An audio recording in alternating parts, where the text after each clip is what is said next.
Hi guys, welcome back to my YouTube channel financial step. आज हम बात करेंगे कि एसआईपी में लॉस कब होता है और एसआईपी कितने टाइम के बाद देखेंगे प्रॉफिट में आ जाती है, और इन्फ्लेशन का भी देखेंगे कुछ। इन्फ्लेशन भी क्या है और क्या इम्पेक्ट पड़ता है इसका।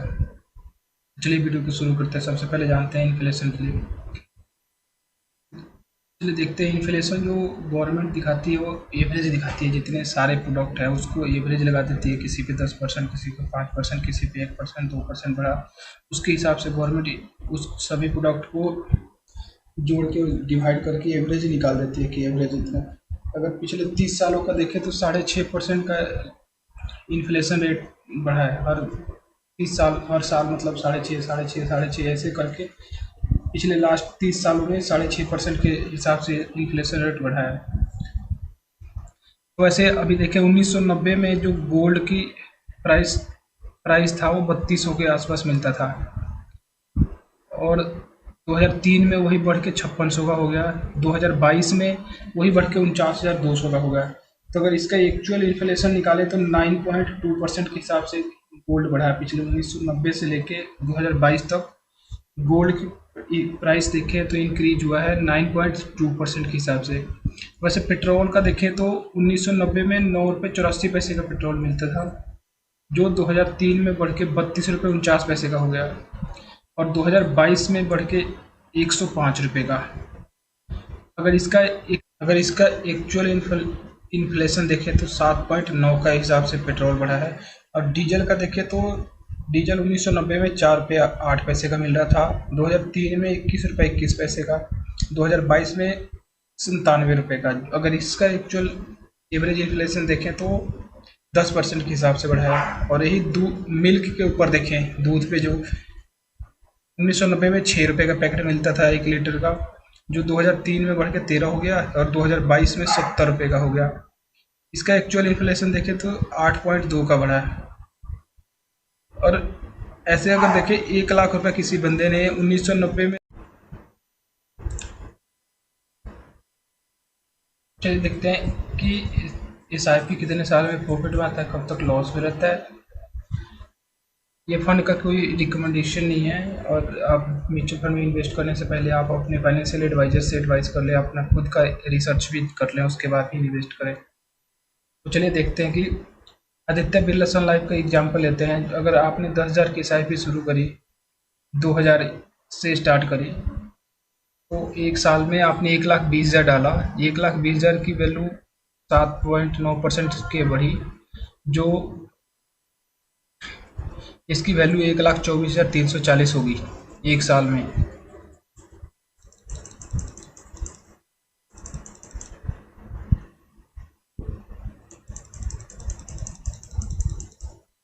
अगर यही दूसरे साल में देखें तो दूसरे साल में क्या हुआ, 2,40,000 की आपकी डिपॉजिट अमाउंट हुई, और नेट्स घट के आ गया, जो 37 रुपये 75 पैसे का था वो 22 रुपये 72 पैसे का।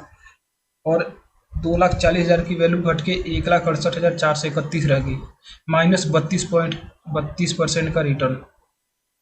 ये 2001 में। 2001 के बाद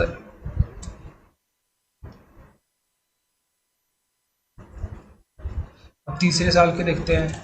तीसरे साल में आपने डाला कितना, 3,40,000 का इन्वेस्टमेंट अमाउंट हो गया, और नेट बढ़ के 25.39 हो गया, और टोटल वैल्यू जो आपकी फंड की बची है वो 3,11,136।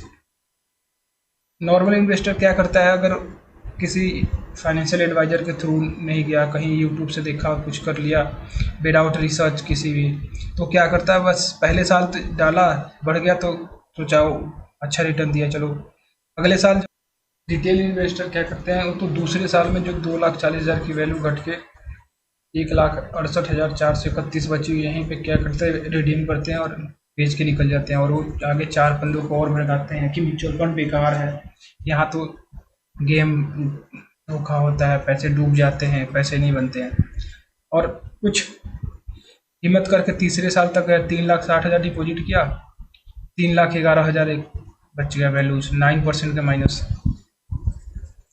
तो कुछ तो यहाँ पे बेच के निकल जाते हैं, और ये आगे जाके आगे और इन्वेस्टर को कहते हैं कि म्यूचुअल फंड में तो नुकसान ही होता है, फ़ायदा तो होता नहीं है। अब इसके आगे देखते हैं गेम क्या चालू होती है। अब अगले चौथे साल 4,80,000 डिपॉजिट अमाउंट हुआ और वैल्यू हो गई 6,48,444 रुपये। 15%, 15.38% का CAGR। सारे माइनस रिड्यूस हो गए यहाँ आपके, मतलब 15 साल, पहला साल, दूसरा साल, तीसरा साल, चौथा साल, 15% के हिसाब से लगा के आपके 6,48,644 रुपये बन गए। तो कभी भी म्यूचुअल फंड में लॉन्ग टर्म तक बने रहना चाहिए। अब 5वें साल में देखते हैं।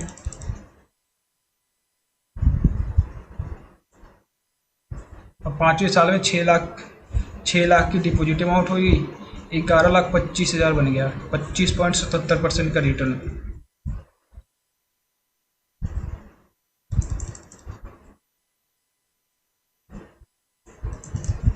10वें साल में 12 लाख की डिपॉजिट अमाउंट हुई,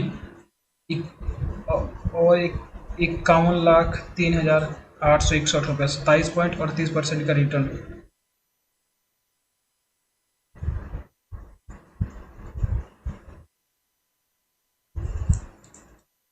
और 20वें साल देखें तो 24 लाख रुपये डिपॉजिट अमाउंट हुआ, 1,82,00,000 के 91,794 की वैल्यू होगी, 17.61% के रिटर्न।